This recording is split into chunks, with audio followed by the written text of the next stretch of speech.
Hi friends, তোমরা সবাই কেমন আছো? আশা করি ভালো আছো। দেখো, আজকে আমি পাবদা মাছ রান্না করব। পাবদা মাছটা আমি ম্যারিনেট করে নিয়েছি। দেখো, আমি এখানে সর্ষে বাটা অল্প দিয়েছি, ধনে জিরের গুঁড়ো, আদা বাটা আর লঙ্কার গুঁড়ো, আর দিয়েছি স্বাদ মতো লবণ, পরিমাণ মতো হলুদ দিয়ে মাছটাকে আমি ম্যারিনেট করে নিয়েছি। তার সঙ্গে দিয়েছি কিছুটা সর্ষের তেল। হাই ফ্রেন্ডস, তোমরা সবাই কেমন আছো? দেখো, রান্না করতে চলে এলাম। আমি কি রান্না করব দেখো, এই যে পাবদা মাছটা ম্যারিনেট করে রেখেছি, এটাকে আমি এখন রান্না করব। দেখো, কড়াইতে আমি তেল দিয়ে দিয়েছি, এর মধ্যে আমি মাছগুলোকে দিয়ে দেব।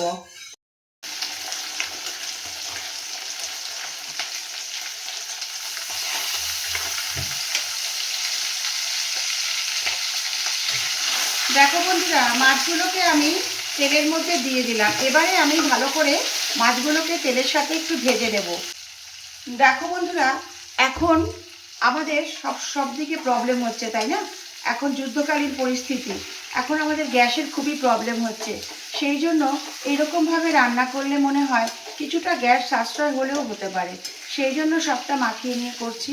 আর এইভাবে রান্না করে দেখো, টেস্টটা কিন্তু অপূর্ব হয়। দেখো, আমি মাছটা ভালো করে ভেজে নিলাম। এবারে আমি এর মধ্যে জল দিয়ে দেবো অল্প করে। আমার মাছটা অলমোস্ট ডান। দেখো কি সুন্দর তেল ছেড়ে দিয়েছে।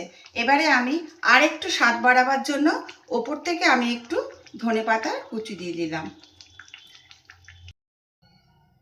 দেখো বন্ধুরা, পাবদা মাছের ঝাল রান্না করে আমি বাটিতে সার্ভ করে দিলাম।